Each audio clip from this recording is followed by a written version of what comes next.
Hello, my name is Waldemar Pacholik. I am a science teacher in Central Islip High School, and I'm going to talk about the direction of ice movement through Long Island during the last glaciation.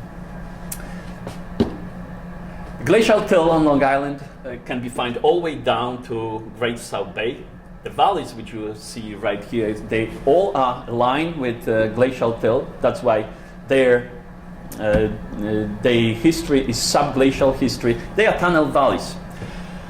We have three kinds of tunnel valleys. One, the oldest one, which originates on the north shore of Long Island, and probably a lot of, or some of them, could originate just like Nessequat, Kennequat river system in the Long Island Sound basin, and they were all extended down with the progression, with the transgression of the glacier south.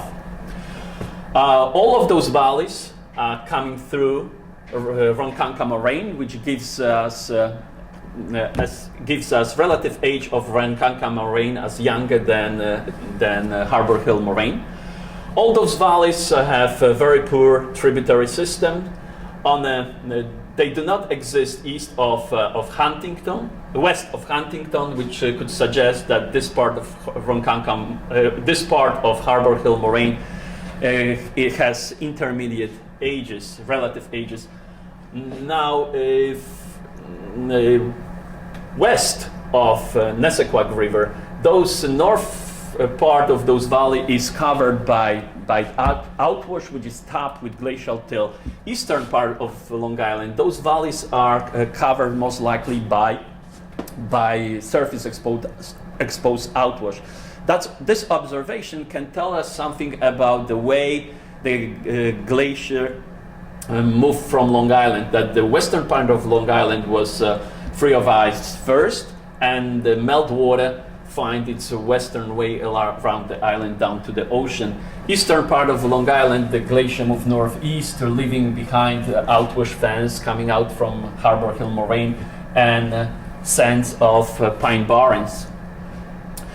A secondary drainage system, which exists on the south shore between the primary system valleys, has very rich tributary system.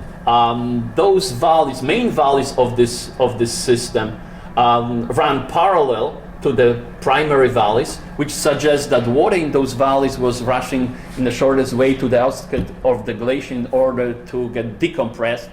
And because of the decompression function, I call those valleys vent valleys. The third drainage system, the third tunnel valley system, developed further north inside the glacier, where hydraulic pressure was more isotropic, and this type of pressure, water pressure, left anastomosing patterns, which we can find north of Harbor Hill moraine, and affected Harbor Hill moraine as well, which again gives us all the age for Harbor Hill moraine than Ronkonkoma moraine.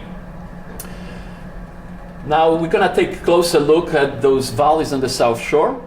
We see here a very unusual pattern that the eastern part of vent valleys, they have parallel drainage system, and western part has more dendritic-like drainage system. This parallel drainage system is actually out of place of Long Island, because this kind of drainage system develops on uniformly on steep, uniformly sloped surface, and be also forming between the bands of more resistant rock.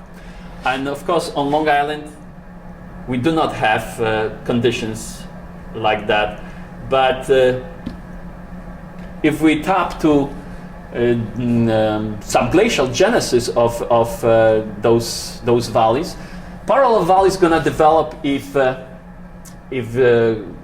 hydraulic gradient and the direction of ice movement agrees with each other. Then we're gonna have on the eastern part the parallel drainage system, which I call here striation valleys, because shows direction of ice movement. When water pressure increases, then it's get decompressed through the vent valleys. western part has more dendritic-like valleys because of the motion of water, direction of motion of water does not agree with ice movement. If we map those valleys through Long Island, those striation valleys, they give us a picture of glacial movement through Long Island.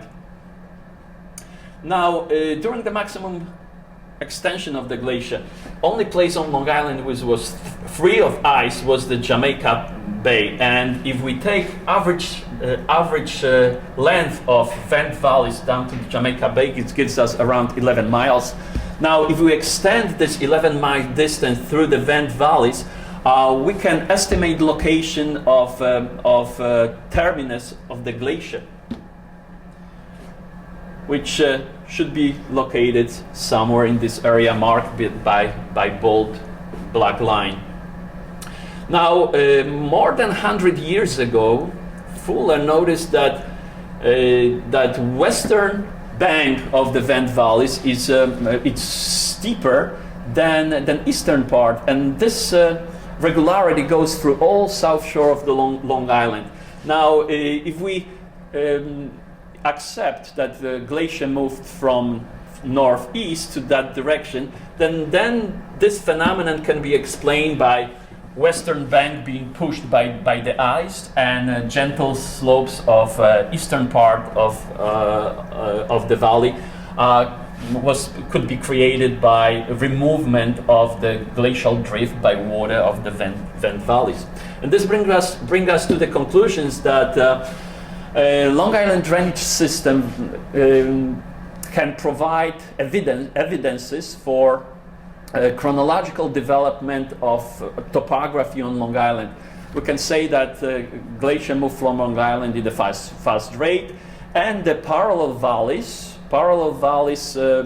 show direction of ice movement, and we can treat them as the striation valleys. Now, the western bank of vent valleys has steeper slope due to glacial push from northeast, and gentle eastern side of those valleys is created by removement of glacial drift by water in the vent valleys. Thank you for watching. From Central Islip, Waldemar Pacholik.